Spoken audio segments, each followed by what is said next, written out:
Differential equation के lecture number 18 में आज हम देखेंगे rule fourth for finding the integrating factor, यानी समाकलन गुणक ज्ञात करने के लिए नियम फोर्थ।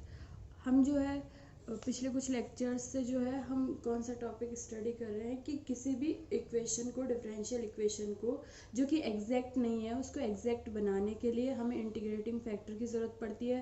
तो इक्वेशन किस किस टाइप की है उसके हिसाब से इंटीग्रेटिंग फाइंड करने के तरीके जो है वो अलग अलग हो जाते हैं। तो अभी जो है हम फोर्थ रूल पढ़ रहे हैं, rule for finding the integrating factor.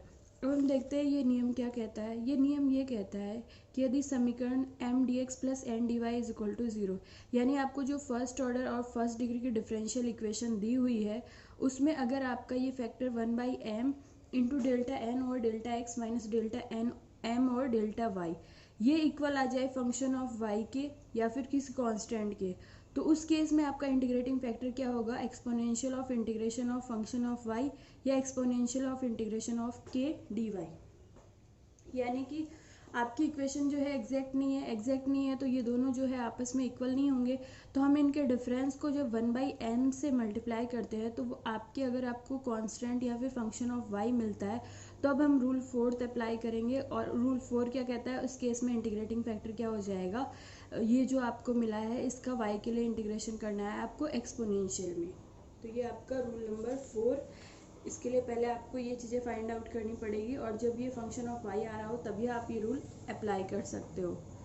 इस रूल को और ज़्यादा अच्छे से समझने के लिए हम इस पे एक एग्जांपल ले लेते हैं। हमने एग्जांपल लिया है y की power 4 plus 2y into D X plus X Y cube plus 2y4 minus 4x whole multiply D Y is equals to 0। ये हमारा क्वेश्चन है। इसमें हम रूल 4 अप्लाई करके देखेंगे और इसको और अच्छे से समझेंगे। तो पहले हमने इसके सॉल्यूशन में दी हुई डिफरेंशियल इक्वेशन को लिख लिया। तो differential equation y4 plus 2y into D X plus X Y cube plus 2y4 minus 4x into D Y is equal to 0। इसको हमने समीकरण 1 नाम दे दिया। सबसे पहले हम ये चेक करेंगे ये एग्जैक्ट है या नहीं है। तो एग्जैक्ट है या नहीं है ये चेक करने के लिए हमें कैपिटल एम और कैपिटल एन चाहिए, और कैपिटल एम और एन फाइंड आउट करने के लिए हम समीकरण 1 की तुलना करते हैं। M D X plus N D Y is equal to 0। तो इससे तुलना करने पर जो डी एक्स के साथ है वो हमारा कैपिटल एम हो जाएगा और जो डी वाई के साथ है वो हमारा कैपिटल एन हो जाएगा। ये कैपिटल एम और एन मिलने के बाद हम निकालते हैं डेल्टा एम और डेल्टा वाई, और जो कि हमारा क्या हो जाएगा, m का हम y के लिए पार्शियल डिफरेंशिएशन करेंगे तो क्या होगा 4y³ प्लस 2y का क्या हो जाएगा 1। n का हम करेंगे x के लिए पार्शियल डिफरेंशिएशन, तो उस केस में इस वाली टर्म में x है नहीं, इसका 0 हो जाएगा। फर्स्ट वाली टर्म में x का 1 हो जाएगा, y³ कांस्टेंट है और इस टर्म में -4 कांस्टेंट है और x का क्या हो जाएगा 1। तो हम देख पा रहे हैं कि ये दोनों आपस में इक्वल नहीं है, यानी हमारी समीकरण 1 जो है वो एग्जैक्ट नहीं है। तो इसमें रूल 4 अप्लाई करना है। तो हम क्या करते हैं यहाँ पे डेल्टा एन और delta X minus delta M और डेल्टा वाई, यानी इसको माइनस कर देते हैं इसमें से और फिर उसको डिवाइड करते हैं 1/m से। तो 1/m में हमें m की वैल्यू लिख ली y4 प्लस 2y, और यहाँ पे डेल्टा n और डेल्टा x की वैल्यू यहाँ से लिख ली y³ minus 4 minus delta m और डेल्टा y की वैल्यू लिखी तो ये क्या हो जाएगा -4y³ माइनस 2। ये हो गया। अब जो है अगली स्टेप में हमने नीचे से y जो है वो कॉमन ले लिया तो ये क्या हो जाएगा y³ प्लस 2, और यहाँ पे y³ माइनस प्लस का y³ माइनस का 4y³, ये दोनों क्या हो जाएंगे माइनस का 3y³ माइनस 4 माइनस 2 क्या हो जाएगा -6। और इससे क्या होगा, इसमें से जब -3 कॉमन लेंगे तो यहाँ पे क्या बचेगा y³ प्लस 2, जो इस फैक्टर के सिमिलर है, तो ये दोनों आपस में कैंसिल आउट हो जाएंगे। ऊपर क्या बचेगा -3 और नीचे क्या बचेगा y। तो हमारा ये जो फैक्टर है वो किसके इक्वल आ गया -3/y के। तो ये जो है हमारा क्या है फंक्शन ऑफ y। तो यहाँ पे हम रूल 4 अप्लाई कर सकते हैं क्योंकि ये वाला फैक्टर फंक्शन ऑफ y के इक्वल आया है। तो रूल 4 क्या कहता है, ऐसे केस में इंटीग्रेटिंग फैक्टर क्या होगा exponential of integration of -3/y dy। ये हमने किया तो -3 कांस्टेंट बाहर आ जाएगा, 1/y का क्या होगा इंटीग्रेशन log y।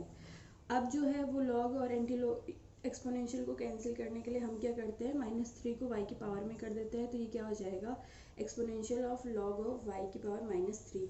एक्सपोनेंशियल और लॉग जो है आपस में कैंसिल आउट हो जाएंगे और ये क्या हो जाएगा वाई की पावर -3 बच जाएगा, जिसको हम क्या लिख सकते हैं 1/y³। ये हमारा क्या हो जाएगा इंटीग्रेटिंग फैक्टर। अब हमें इंटीग्रेटिंग फैक्टर मिल गया तो हम हमारी दी हुई इक्वेशन को जो है इंटीग्रेटिंग फैक्टर से मल्टीप्लाइड कर लेते हैं। तो यहाँ पे हमने इस पूरी इक्वेशन को क्या किया 1/y³ से मल्टीप्लाई कर लिया, या फिर आप कह सकते हो हमने पूरी इक्वेशन को y³ से जो है वो डिवाइड कर दिया। तो यहाँ पे हमने y4 + 2y इस फैक्टर के साथ मल्टीप्लाई किया 1/y³ dx प्लस जो सेकेंड वाला फैक्टर है उसके साथ हमने मल्टीप्लाई कर लिया 1/y³, और ये फैक्टर आपका dy के साथ = 0। अब हम देखते हैं यहाँ पे y³ को जब इससे डिवाइड करेंगे तो पहली वाली टर्म क्या आएगी y, और दूसरी वाली टर्म क्या आएगी +2/y²। तो हमारी क्या आ रही है y +2/y² dx के साथ। अगले वाली जो स्टेप टर्म है उसमें यहाँ पे हम देखते हैं y³ कैंसिल आउट हो जाएंगे। पहली टर्म हमारी क्या आएगी x प्लस दूसरी टर्म क्या आएगी, यहाँ पे y4 है यहाँ पे क्यूब है, एक y बच जाएगा तो x + 2y और लास्ट में -4x डिवाइडेड बाई y³। तो x + 2y - 4x divided by y³ और ये dy के साथ = 0। ये हमारी जो है वो नई डिफरेंशियल इक्वेशन हो गई जो कि एग्जैक्ट होनी चाहिए। अब तो हम देख लेते हैं अब ये एग्जैक्ट हुई है या नहीं है। तो एग्जैक्ट देखने के लिए कैपिटल M जो dx के साथ है वो हमारा कैपिटल M हो गया, जो dy के साथ है वो हमारा कैपिटल N हो गया। ये हमने लिख लिया। अब एग्जैक्ट है या नहीं चेक करने के लिए m का हम पार्शियल डिफरेंशिएशन करते हैं y के रिस्पेक्ट में, तो y का हो जाएगा 1, 2 हमारा कांस्टेंट है, 1/y² का करेंगे तो आएगा -2/y³। जो इस 2 को क्या बना लेगा -4, तो हमें क्या मिलेगा 1 - 4/y³। इसी तरह हम n का जो है वो पार्शियल डिफरेंशिएशन कर लेते हैं x के रिस्पेक्ट में। तो पहली वाली टर्म x का क्या होगा 1, अगली वाली टर्म में x का टर्म है नहीं, x है नहीं तो ये इसका क्या हो जाएगा 0। इससे अगली वाली टर्म में -4/y³ क्या होगा कांस्टेंट, और x का करेंगे तो क्या आएगा 1। अब हम यहाँ से देख पा रहे हैं ये दोनों आपस में क्या है इक्वल, Δm और Δy = है Δn और Δx, यानी हमारी जो समीकरण 2 है वो हमारी क्या है एग्जैक्ट है। अब ये समीकरण एग्जैक्ट है तो अब हम इसको एग्जैक्ट वाले मेथड से सॉल्व कर लेते हैं। एग्जैक्ट वाला मेथड क्या कहता है, आपको स्टेप फर्स्ट और स्टेप सेकंड करनी है, उन दोनों में आपको एक एक फंक्शन मिलेगा, लास्ट में उन दोनों फंक्शन को ऐड करके किसी कांस्टेंट के इक्वल रखना है, यही आपका क्या होगा सॉल्यूशन। तो हमने इसको करते हैं हम। तो स्टेप फर्स्ट में जो है हम क्या करते हैं, हमें क्या करना होता है m का इंटीग्रेशन करना होता है x के रिस्पेक्ट में। तो यहाँ पे हमने m की वैल्यू लिख ली, m की हमारी वैल्यू क्या है y + 2y² dx। तो यहाँ पे ये तो आप इसको ऐसा भी कर सकते हो y + 2 और y²। ये जो इंटीग्रेशन करते हैं हम y को कांस्टेंट मान के करते हैं। तो यहाँ पर हम जो है इसको ये इंटीग्रेशन के बाहर आ जाएगा क्योंकि ये पूरा क्या माना जाएगा कांस्टेंट, और dx का क्या हो जाएगा x। तो आप इसको y + 2 और y² whole multiply by x भी लिख सकते हो, या फिर आप y × dx करोगे तो y × x आ जाएगा, 2/y² dx करोगे तो 2/y² x आ जाएगा, क्योंकि हमारा y को जो है हमें कांस्टेंट मान के फिर इंटीग्रेशन करना है। ये हमारी फर्स्ट स्टेप हो गई। फर्स्ट स्टेप में हमें ये फंक्शन मिला, इसको हमने इक्वेशन 3 नाम दे दिया। इसके बाद सेकेंड स्टेप में क्या करना होता है, सबसे पहले हमें जो फर्स्ट स्टेप से m dx मिला है उसका y के लिए पार्शियल डिफरेंशिएशन करना होता है। तो जो m dx मिला था वो हमने लिख लिया yx + 2x और y²। इसका हम पार्शियल डिफरेंशिएशन करते हैं y के रिस्पेक्ट में। तो यहाँ पे क्या हो जाएगा x कांस्टेंट y का 1 तो x आ जाएगा, प्लस 2x जो है हमारा कांस्टेंट माना जाएगा 1 और y² का करेंगे तो क्या आएगा -2/y³।